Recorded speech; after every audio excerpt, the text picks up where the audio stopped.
Hey guys, Ashley here, also known as the HLE fan. I'm back today with another video. And this video has been promised for months. And this video is on why I think AJ Lee is the best female wrestler in the whole world.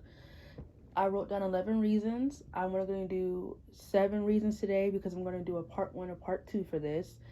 So let's get straight to these reasons. I honestly think AJ Lee is one of the best, no, one, is the best female wrestler to ever step in the ring. And since WWE tries to erase history, I wrote down reasons why I feel like she was easily the best female wrestler at her time. And why, still to this day, ever since she's left, there has been no one as interesting as her.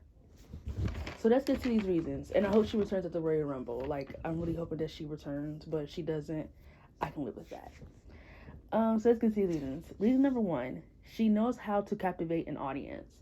And this is something that most wrestlers have a hard time doing. Someone like you think of the Four Horsewomen. People are not interested in what they do at all. No one cares about what they do. Becky Lynch right now, I think she's feuding with Rhea Ripley and Nia Jax, and like no one cares about that. And you would think the Nia Jax and Becky Lynch feud would be interesting, considering that Nia Jax actually played a part on Becky Lynch becoming the man. But it's like they haven't even brought any of that up. It's just like Nia Jax is another person she hasn't buried yet. Even though Nia Jax is already buried, but it's like she's just another person that Becky Lynch needs to go through. So you see what I'm talking about? Like no one is interested in what they do because it's boring. Unlike AJ Lee, whenever she came out, whenever she had a match with somebody, it was always interesting. It was always captivating. She could have a 2-minute match on SmackDown and Raw, and fans would feel satisfied that they saw her because at least she did something. At least we saw character work. At least we saw personality. Like people were happy when AJ Lee graced them with her presence. I cannot say the same thing about these women today on the roster. I do not care about anybody on the roster right now. Anybody. I don't care about anyone. Everyone is trash. No one is different. Everyone is trash. AJ Lee, she knew how to captivate an audience, and she always knew how. Way before she became the Divas champion and a solo star on her own, when she was with Daniel Bryan, CM Punk, John Cena, Kane, Dolph Ziggler, she always took the spotlight away from them because fans were a little bit more interested in her, and that's a good thing. They saw potential in her, and they wanted WWE to focus more on her. So she just knew how to captivate the audience. She knew how to make people interested.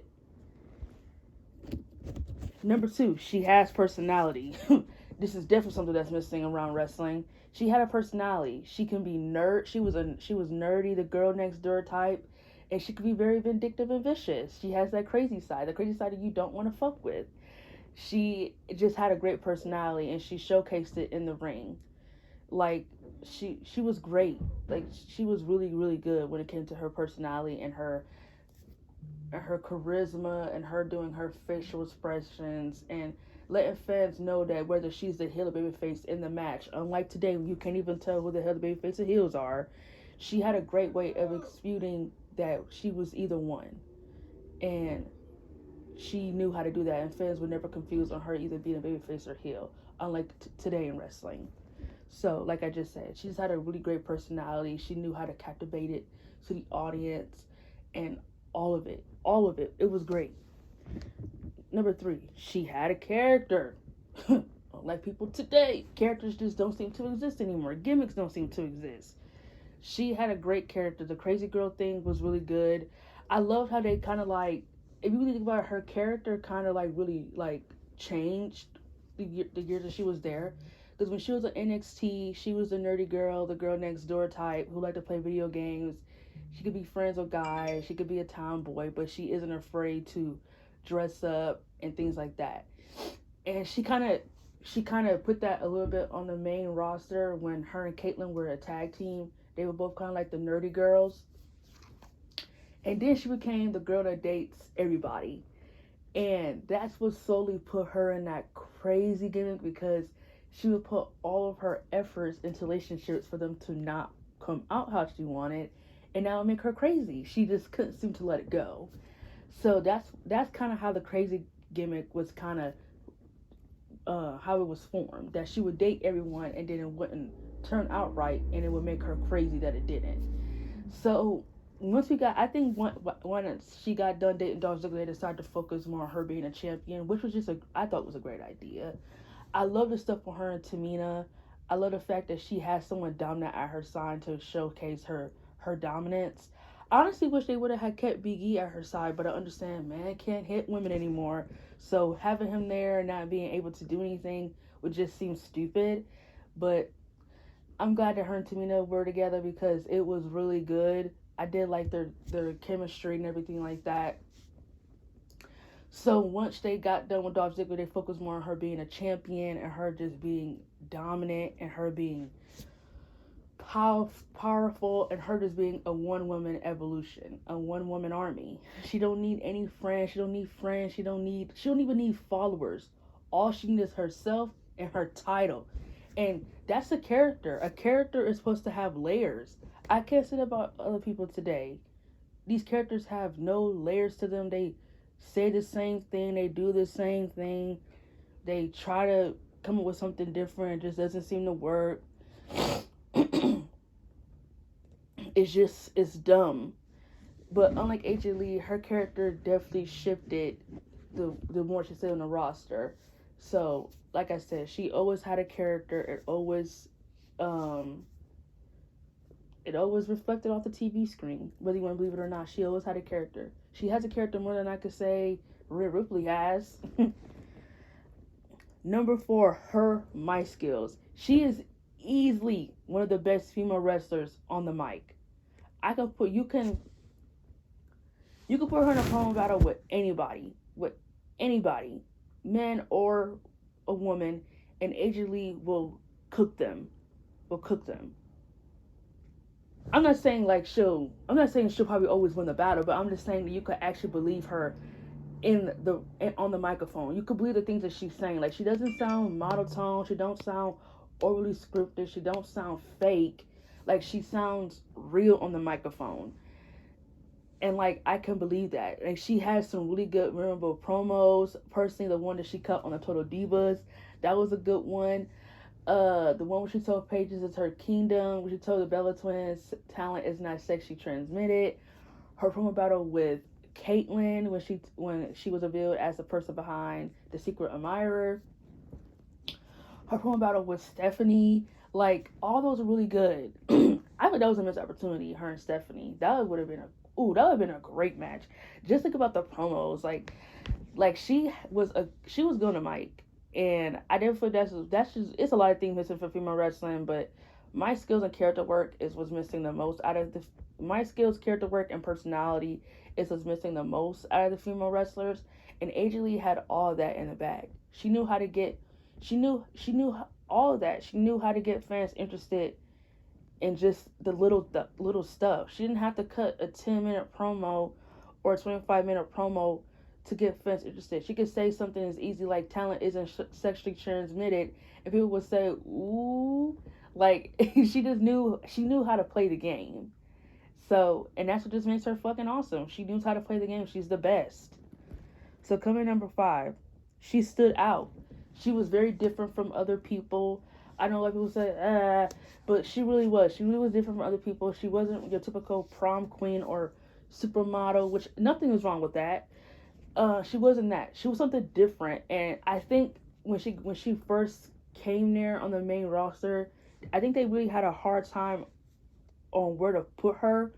Because if you think about it, she was a jobber when she first got on there. Like, she was jobbing out to people who weren't even in her league. She was jobbing out to them. So I definitely feel like the parallel with her and Daniel Bryan really saved her career, because it really gave her a chance to really spew more personality. Since when she came on the main roster, everything that we saw in NXT, they kind of just like stripped away. She kind of just became someone who was just like happy to be there. But that quickly changed, and I don't even want to think about what would have happened if she would have never got with Daniel Bryan. Like, I don't even want to think about that. I'm happy that the storyline, that it did work, and that it shifted her to having a character, because I don't know what would have happened. But yeah, if you think about it, yeah, she stood out. She kind of did things her own way. She never let no one tell her no. She fought for her spot. She fought to keep her spot.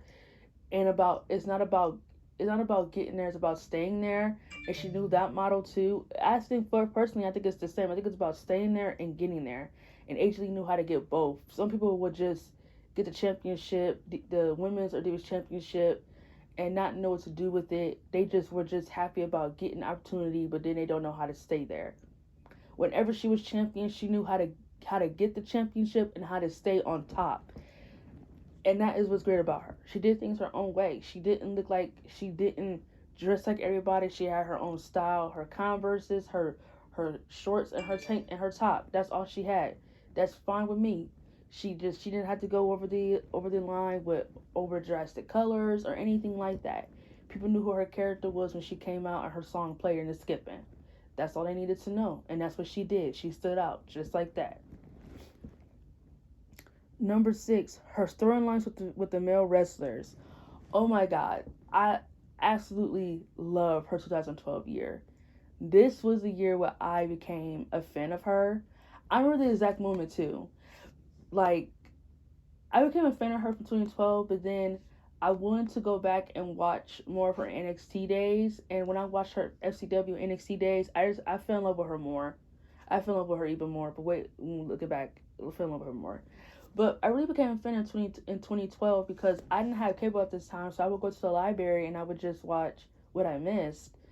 And because I was a big CM Punk fan. I still am a big CM Punk fan, but that's when I was like, ugh, like I wanted to marry him. That's how kind of big a fan I was. Like I wanted to give him babies. Um, and he had a storyline with AJ Lee, and I'm just thinking like, who is this AJ Lee girl? And when I would watch it, I'm thinking like, oh my god, this is some good shit. Like it was really good. I just became a really big fan of her. Like she was doing interesting things, exciting things, in a time where people just didn't find wrestling to be interesting or exciting anymore. I honestly love the love triangle between her, CM Punk, and Daniel Bryan. I thought it was some of the most interesting shit on TV. It was missing from WWE right now. I honestly thought it was good. All of it was great. I love the stuff that she did with Daniel Bryan and CM Punk and Kane. Honestly, feel like that was like some of her best work with the male wrestlers. I'm not saying that that there hasn't been a bit of like, you know, I enjoyed the John Cena storyline. I just don't think her and John Cena had any chemistry. That was the only thing that was distracting from the storyline. It's just them. But the storyline around was very interesting about her fraternizing with her having an affair with him, pretty much like abusing her power, having an affair with John Cena. I thought that was interesting. You know, Vicky coming up with these fake tapes and um what else, fake voicemails and like, oh, she got a video of them making out. I guess having sex in the car. She got photos of them on the date, on the dinner. Like it was really interesting. Like it was really giving me like ruthless aggression type storyline. I don't know if people say you're going too far, but that's what it was giving me because you know things like that would happen in ruthless aggression era or attitude era, like things like that about having an affair, things like that. And it's like it was interesting. It's just her and Cena just didn't have any chemistry. Now it's like the only distracted thing. So that's it to me. So I'll actually, you know what? I like the stuff she did with CM Punk, Kane, Daniel Bryan, and John Cena. I despise the shit that she did with Dolph Ziggler. I despise the shit with Dolph Ziggler. I think they didn't have no chemistry. They didn't really give them much. She stopped wrestling. She would. I don't. I didn't mind her becoming a gym. I didn't mind her becoming a manager because that's just something more layers to her character. But it's like they kind of like. It's like they took the focus off her and put it all on boring Dolph Ziggler, and it's just, it wasn't working for me. It wasn't working. I don't know why they did that. I wish they would have just never did that. I wish she would have had just kissed Dolph Ziggler and it would have been like no relationship. I feel like if they would have had just had her kiss Dolph Ziggler and then focus more on her and Caitlyn, that's what they should have did. This is what I would have done. I feel like when Big E debuted, I feel like she should have had Biggie at her side and as like her bodyguard. She don't have to date Dolph Ziggler. Let Dolph Ziggler do what he gonna do on his own. She should go on and go. But we focus more on the Caitlyn thing. The only reason why Biggie debuted was because she was gonna use him for the secret admirer thing. I think that's what they should have done. And no matter how things turned out, no, I'm not gonna lose sleep over it. But it's just like questionable, you know. But still, even though the stuff with her and Dolph Ziggler was like not as interesting, I still loved it for what it was because it's still what people talk about her storylines with male wrestlers, whether it was good or bad. You think about the stuff for Trish, whether it was good or bad, it was entertaining.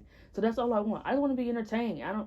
It don't have to be. I understand there's gonna be cringy storylines. I won't say what she had Dolph Ziggler was cringy. I understand there's gonna be confusing or bad or cringy storylines, but as long as it's entertaining, I won't lose sleep. So that's what I have to say. At least her storylines with the male wrestlers were entertaining. And number 7, she can act. And she was actually a really good actress. She was a good actor. There was never a time where I wasn't convinced at all. She was really good. I think from the very beginning she was good. I thought she was always good with her facial expressions, like I said, performing her character work, making it believable and all of that. She was really good. Like she knew how to, like I said, she knew how to play the game. And not most people know how to do that. Some people just some people just don't know how to do that. Like she knew how to act. Like that's just something that's missing too from wrestling all around, is that there just isn't any good acting. Like no one seems to be really into their character, like really convincing you that this is a real life character you put your time and energy in. And I feel like she did all of that. I feel like she really did put her time and energy into the character that she was portraying on TV. And I feel like she really just spoke up to a lot of girls who probably just who were just like her, kind of like the odd person out, the tomboy and everything like that. I personally never felt like that. I've always had friends when I was in school. I never was like an antisocial person. I've always was a person who people like come and vibe with. Like people wanted to be my friend. Like not necessarily I don't want to be their friend. Like oh you're so stuck up. Like no, people always wanted to be my friend. I didn't mind having friends. People always wanted to be my friend, but I can definitely understand what like her being like into like comic books and like things like that. Because I think if you're a girl and you're into that stuff, I don't think guys find that to be interesting. Like, why are you into Marvel and DC? Why are you into anime? Why are you into sports? Like, I guess if you're like the cool girl, guys won't like that about you.